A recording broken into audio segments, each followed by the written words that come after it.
Bienvenue sur le plateau de Ce soir ou jamais pour cette revue de presse avec Nadine Trintignant. Vous êtes cinéaste, vous êtes la réalisatrice d'une vingtaine de films, de Ça n'arrive qu'aux autres avec Catherine Deneuve et Marcello Mastroianni, de Défense de savoir et du Voyage de noces avec Jean-Louis Trintignant, de Fugueuse avec Marie Trintignant et Irène Jacob. Vous avez également publié plusieurs romans. Georges Ballandier, vous êtes l'un des plus célèbres anthropologues et sociologues français. Vous êtes l'auteur de nombreux essais. Aya Sissoko, en 2006, vous êtes devenue championne du monde de boxe. C'était à New Delhi. Aujourd'hui, vous avez repris vos études à l'Institut des sciences politiques et vous racontez votre vie avec ses bonheurs et ses drames dans un livre co-signé avec Marie Desplechin que vous avez intitulé Dambé. Jérôme Leroy, vous êtes écrivain, rédacteur en chef adjoint du magazine Causeur. Vous êtes l'auteur de nombreux livres. Jean-Claude Barrot, vous avez été prêtre, conseiller de François Mitterrand, de Charles Pasqua, président de l'Office de l'immigration, président du conseil d'administration de l'Institut national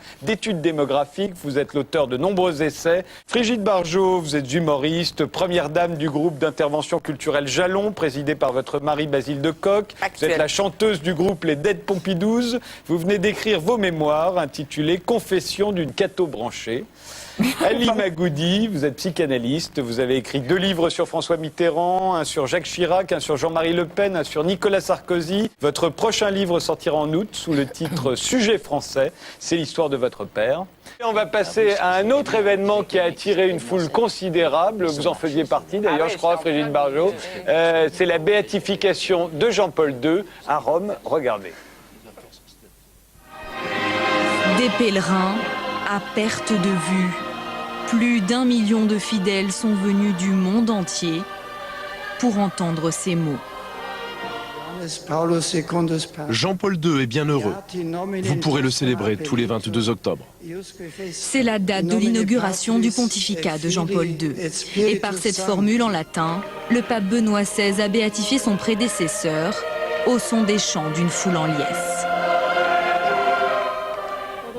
C'était ce que nous attendions. C'est merveilleux pour ce pape tant aimé. Un portrait de 40 mètres de haut de Jean-Paul II a été dévoilé aux pèlerins massés devant la place Saint-Pierre. 6 ans après sa mort, celui qui a régné pendant près d'un quart de siècle a été béatifié dans un délai record. Et c'est grâce à cette sœur, une miraculée française apportant une ampoule contenant du sang de Jean-Paul II. Sœur Marie-Simon-Pierre, guérie de la maladie de Parkinson sans qui la béatification n'aurait pas eu lieu. Alors là, on n'est plus dans la mythologie royaliste, mais dans la mythologie catholique. Alors on comprend bien, quand on n'est pas catholique, j'entends l'importance d'un pape vivant, mais d'un pape mort et béatifié. Là aussi, on se dit l'événement n'a aucune influence sur la marche du monde. Pourquoi les croyants s'en réjouissent-ils à ce point? Alors moi, je vais juste vous dire une chose, c'est que je me permets de m'inscrire en faux. Là, pour le coup, ça a un véritable sens sur la marche de l'humanité, parce que, en l'occurrence, ce pape-là, en l'occurrence, c'est un pape, mais c'est vrai que lui, il passe de ce qu'il y avait de plus terrestre, et où il était au pouvoir, en tout cas au pouvoir de cette Église, qui n'en a plus temporellement aujourd'hui, enfin, vraiment, et il passe directement à ce à quoi nous aspirons, nous, c'est à l'au-delà. C'est-à-dire à ce qui donne un sens à notre existence pour l'humanité. Voilà. Et il va être le meilleur vecteur aujourd'hui. Et comme il a été si humain, il a tellement participé de la marche de l'humanité sur la Terre, eh bien évidemment qu'on pense qu'il va continuer à faire cela depuis le ciel. Il ne faut pas rire, il y a des gens qui croient vraiment qu'il est au ciel. Voilà, c'est mon cas. Moi, j'ai jamais autant pleuré. Non, mais attendez, je vais juste dire un truc. Comment voulez-vous qu'il y ait autant de gens qui se déplacent pour voir une petite fiole de sang, cher président, je vous laisserai la parole, avec 2 sœurs revêches? Parce que là, ça fait pas rêver, hein, excusez-moi. Un vieux pape avec son pallium, machin. Je vous assure que je n'ai vu... Il y avait, alors là, on va faire des quotas, 70% de jeunes qui n'ont pas connu Jean-Paul II, qui étaient là et qui n'étaient pas en transe, qui pleuraient de joie. On donne un sens à leur existence. Est-ce que vous comprenez ça? Et le sens de l'amour, voilà.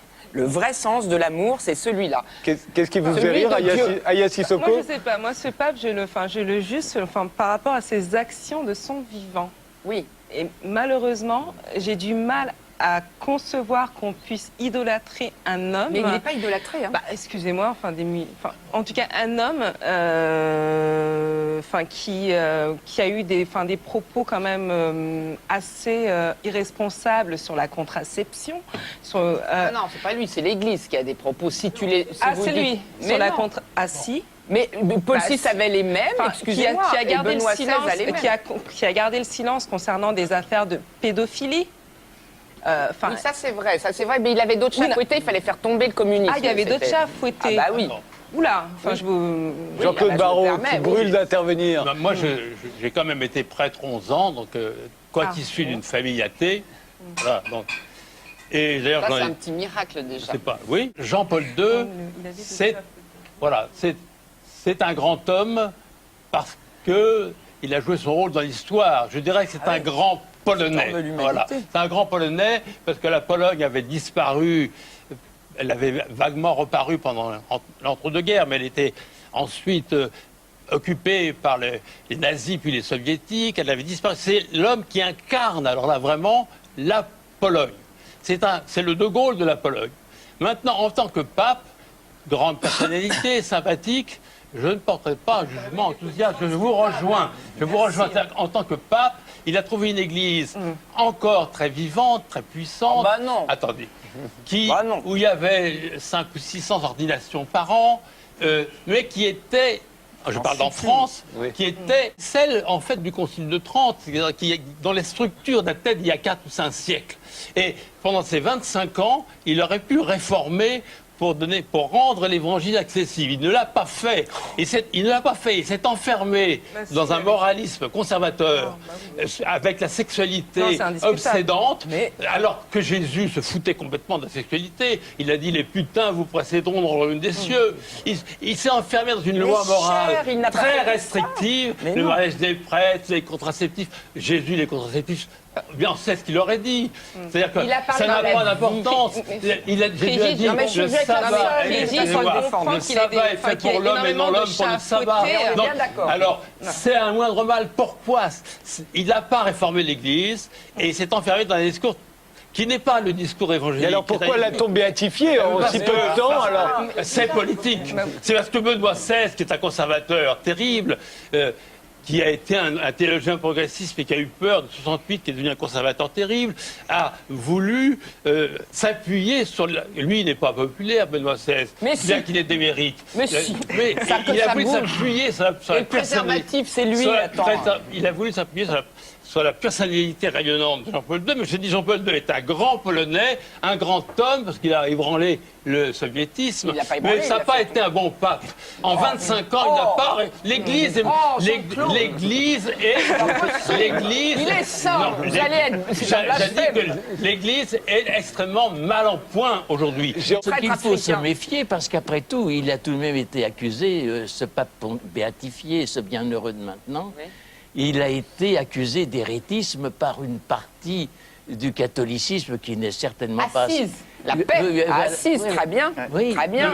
Il a été accusé d'hérésie. Nadine Trintignant et Moi, je Jérôme trouve Leroy. que tout ce que vous avez dit est très juste, c'est-à-dire en Pologne, il a été très bien. Il n'a pas été antisémite dans un pays très antisémite. Il a été anticommuniste. Il a eu une conduite impeccable.